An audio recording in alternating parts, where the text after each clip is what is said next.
Tajuk pidato saya hari ini ialah Bahasa Melayu Jiwa Bangsa.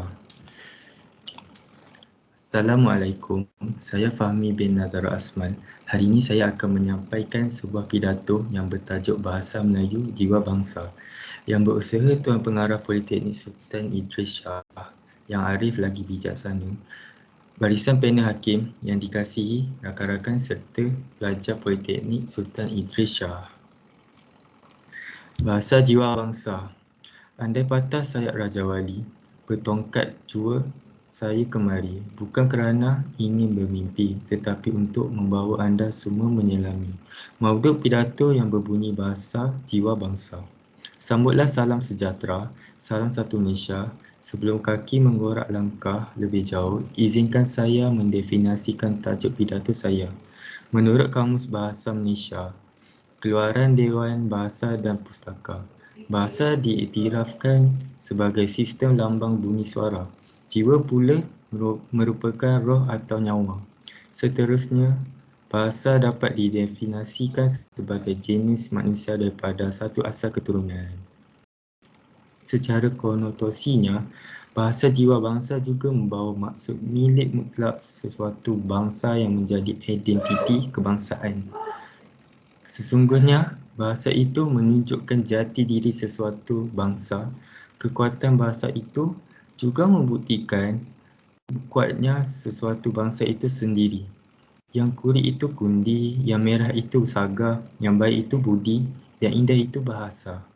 Demikianlah indahnya pantun Melayu yang menggambarkan betapa bersungguh-sungguhnya nenek moyang kita menjaga adab dan pergaulan, terutamanya dalam aspek pertuturan. Hadirin yang dihormati sekalian, apakah wasilah terpenting untuk membentuk bangsa Malaysia? Jawapannya jelas bahasa kebangsaan kerana bahasa jiwa bangsa. Hal ini bermakna bahasa yang kita daulatkan. Bahasa itu ialah membentuk jiwa kita sekaligus memecikkan jati diri kebangsaan. Persoalannya, kini mengapakah hanya bahasa kebangsaan yang dinobatkan sebagai alat persatuan negara bangsa? Perlu dinyatakan di sini hanya bahasa kebangsaan yang dapat menitiskan semangat satu bangsa, menyerapkan roh sebangsa, senegara dan menyemarakkan jati diri kebangsaan.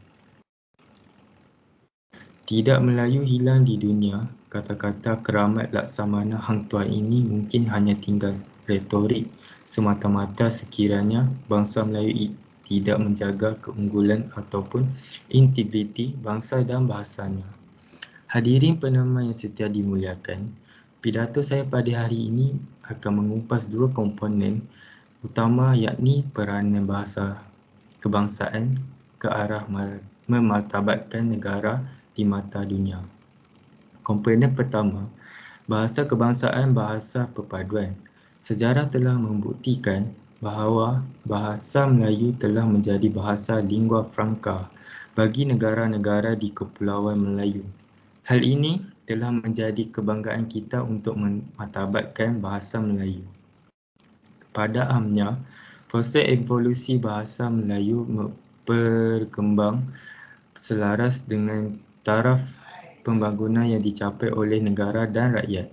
Pada masa kini, Dasar Bahasa Kebangsaan telah mengiktiraf bahasa kebangsaan sebagai bahasa rasmi yang digunakan dalam setiap perusahaan. Tidak cukup dengan itu, Dasar Pendidikan kita juga menetapkan bahawa bahasa kebangsaan sebagai bahasa pengantar utama. Dengan adanya dasar-dasar ini, kita bukan sahaja dapat memastikan bahasa kebangsaan termaktub dalam perlembagaan, tetapi dapat dihayati dan diamalkan secara meluas oleh masyarakat. Warga pendengar yang budiman, pidato ini tiada selingan iklan. Lantaran itu, izinkan saya membawa hadirin sekalian kepada komponen pidato saya yang kedua, iaitu bahasa kebangsaan sebagai bahasa ilmu dan bahasa kemajuan. Bahasa juga berperanan sebagai bahasa sosial, bahasa ekonomi, bahasa pentadbiran dan bahasa peradaban moden.